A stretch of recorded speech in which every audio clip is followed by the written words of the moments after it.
Y sobre el impuesto de renta hay mucha tela que cortar. Tenemos muchísimas cosas que debemos tener en cuenta, pero es importante determinar también una diferenciación entre lo que son personas naturales y lo que son las personas jurídicas. Y dentro de las personas naturales existen todos aquellos que están obligados a llevar contabilidad porque están señalados como comerciantes inscritos en la Cámara de Comercio. Todos aquellos que son personas naturales comerciantes están obligados a llevar contabilidad y pues en otro ámbito están quienes no llevan contabilidad, pero que efectivamente deben guardar documentos y todos los soportes que demuestren las operaciones que incluyeron en su declaración. En eso debemos tener mucho cuidado porque existe como tal el principio de causación y de devengo. La causación, todos aquellos que tienen la obligación de llevar contabilidad, pues reconocen tanto sus ingresos como sus gastos en el momento que hacen la operación independientemente de su pago, mientras que las personas naturales que no llevan contabilidad, pues en principio la mayor parte de su información es cuando realmente reciben el dinero, reciben como tal el pago de las operaciones. Eh, Otra cosa que debemos tener muy en cuenta es el principio de causalidad, proporcionalidad y necesidad. Es decir, yo no le puedo decir a la DIAN que si yo recibí ingresos de 100 pesos, tuve gastos de 1000, porque eso no es proporcional. ¿Cómo le puedo demostrar a la DIAN que tuve que incurrir en 1000 si efectivamente solo recibí 100 pesos? Entonces, esa necesidad, esa proporcionalidad, es importante que la miremos antes de entregar soportes o documentos a la DIAN, porque efectivamente de allí la DIAN va a tener herramientas para decir no es viable lo que usted incluyó en su declaración. Uno de ellos son los aportes de seguridad social. Todos aquellos que son independientes, que reciben ingresos como son la prestación de servicios y como son las rentas pasivas, que por ejemplo están las rentas de capital, dividendos, arrendamientos, eh, intereses y cualquier otra actividad que tienen realmente operaciones y que les permite hacer aportes al sistema de seguridad social, pues tienen una base mínima sobre el cual deben hacer aportes al sistema, que es sobre el 40%. A veces olvidamos eso y encontramos muchas personas que reciben rendimientos, que reciben dividendos y olvidan que deben aportar al sistema de seguridad social sobre una base mínima del 40%. Encontramos contribuyentes que aportan sobre un salario mínimo porque ya pues son beneficiarios o porque evidentemente hay un grupo de familiar donde son beneficiarios, pero si estas personas reciben ingresos, sea por arrendamientos, por dividendos, por cualquier operación que le permita contribuir al sistema, pues la DIAN va a solicitar ese pago de esas planillas de seguridad como independientes.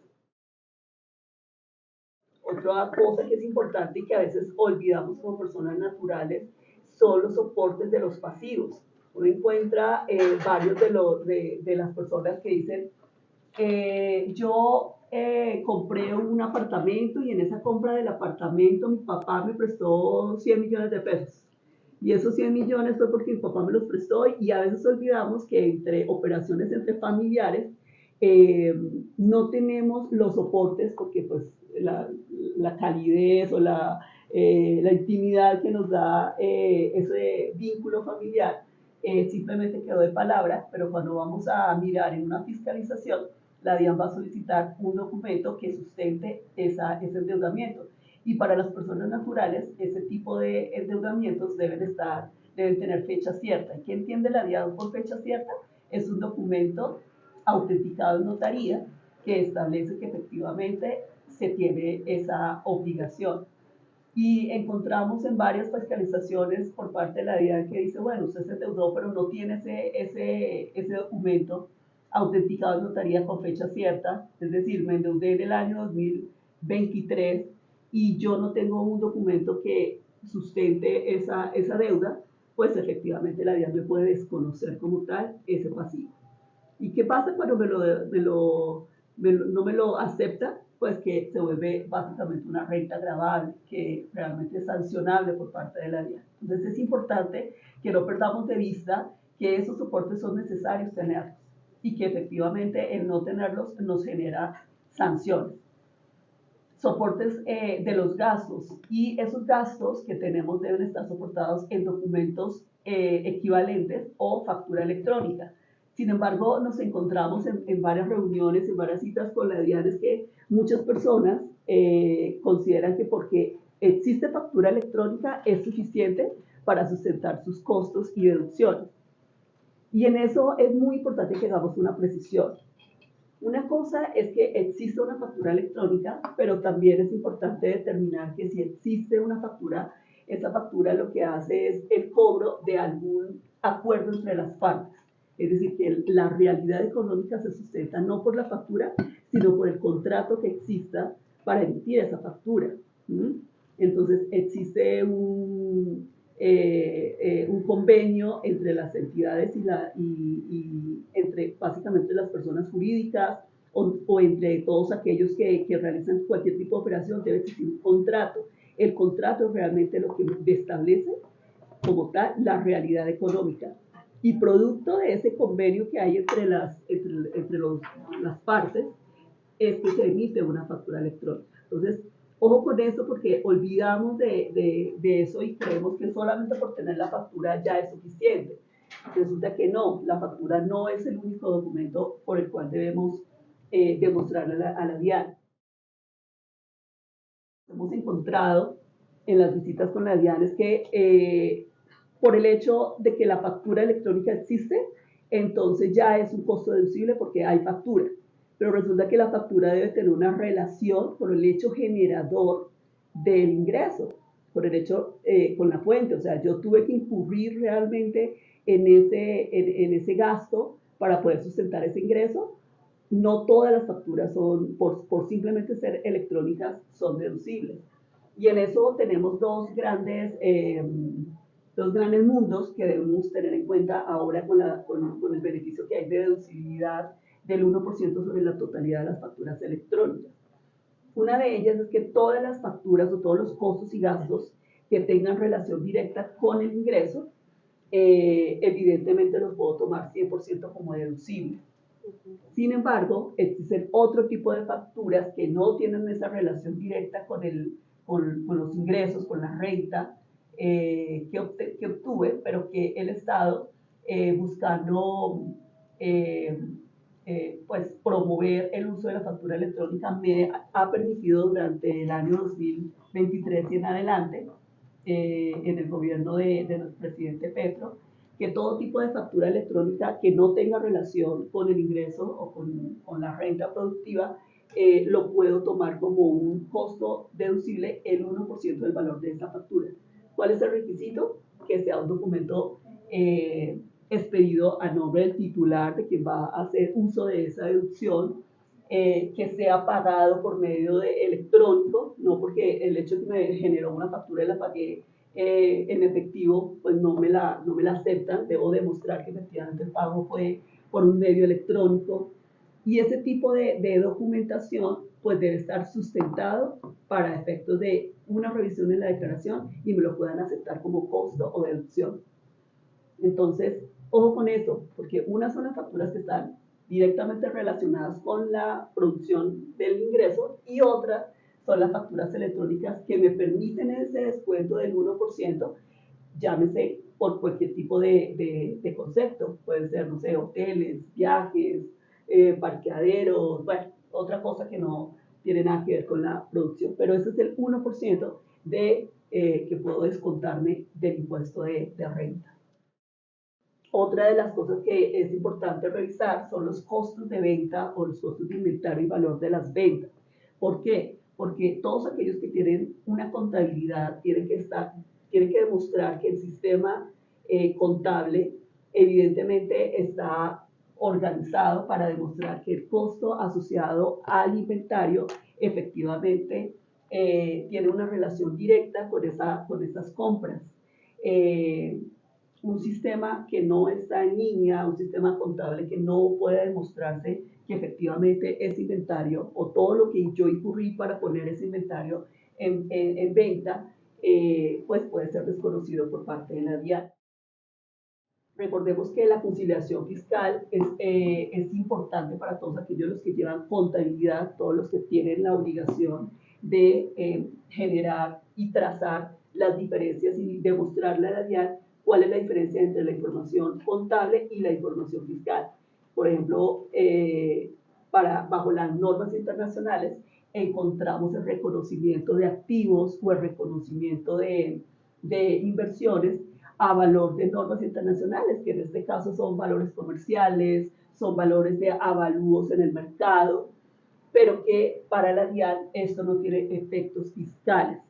Existen otras reglas que establecen cuál es el valor de las inversiones o del patrimonio sobre esos activos. Tenemos reglas como el reajuste fiscal, como el valor del impuesto predial, como la escritura, y en eso pues cambia bastante con respecto a la valoración de las normas internacionales.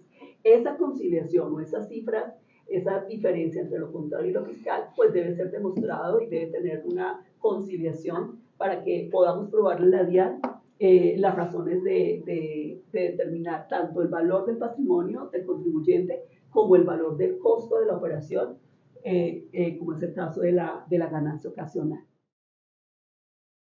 Otra de las cosas que es importante tenerlas en cuenta en el impuesto de renta son las bases de la declaración de IVA con respecto a la renta.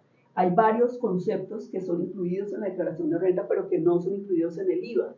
La DIAN siempre revisa la declaración que tanto usted informó en su declaración de IVA, cuáles fueron los ingresos, por ejemplo, y lo compara cuáles fueron los ingresos que te incluyó en su declaración. Y esa diferenciación debe estar soportada en una conciliación de por qué usted incluyó en la renta y por qué no lo incluyó en IVA.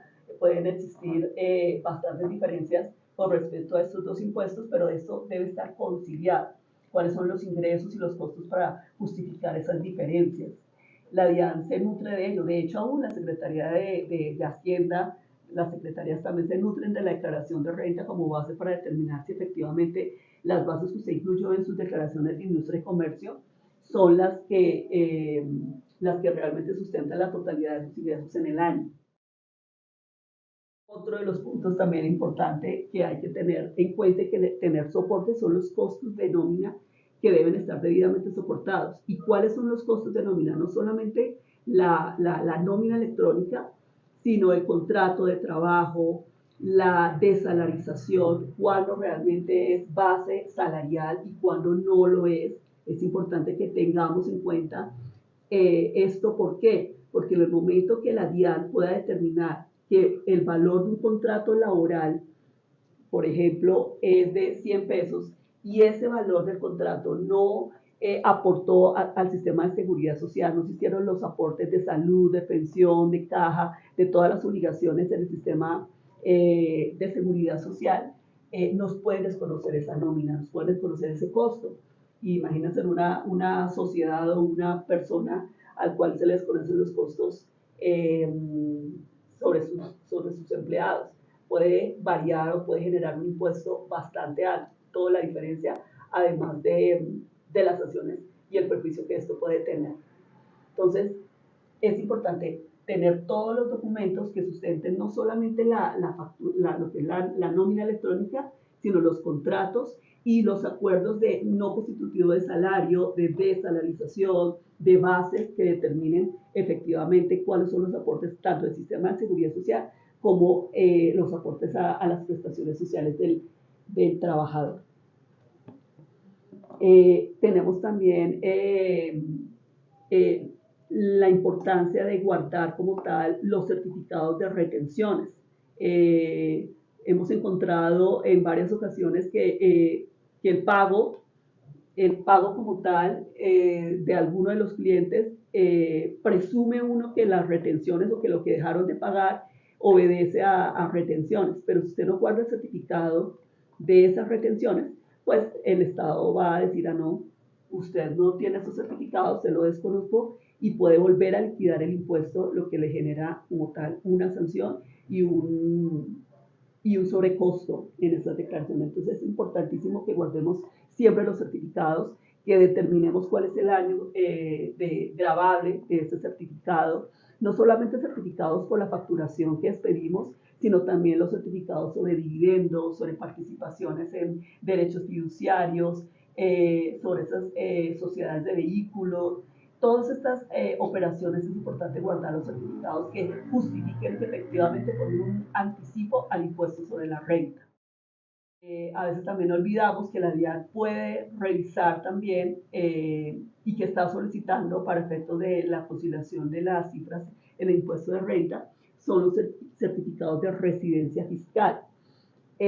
Cuando nosotros hacemos operaciones con personas en el exterior y si en algún momento hicimos una aplicación a algún convenio de no doble tributación, es importante que guardemos el certificado de residencia fiscal para determinar que efectivamente hubo la aplicación de este convenio y que no tenía que hacer retención o cuáles eran las obligaciones que tenía que cumplir dando uso a estos convenios. En muchas ocasiones decimos, ah, no, es que la persona es española, entonces como es española, entonces porque me hizo algún tipo de actividad, no le hago retención. Bueno, ¿y cómo le va a demostrar usted la DIAN que esa persona realmente es residente fiscal en España? Si usted no tiene ese certificado, pues la DIAN puede presumir que fue una operación aquí en Colombia y que sí era sujeto de retención. Al no tenerlo, me puede desconocer ese costo y eso realmente genera unas tantas sanciones como un impuesto mucho más alto. Entonces, todas esas cosas es importante que tengamos cuidado con respecto a los documentos y a los soportes que efectivamente sustentan los valores que incluyo en mi declaración de renta. Ojo porque a veces estamos hablando de que son cifras que son calculadas correctamente, pero el hecho de que usted no le pueda demostrar a la DIAN o que los documentos que tenga no sean idóneos, pues desvirtúa realmente la liquidación. En ese sentido, pues nada, tenemos que tener mucho cuidado porque de ahí se desprende cualquier cantidad de invitaciones por parte de la DIAN para efectos de volver a recalcular esos impuestos.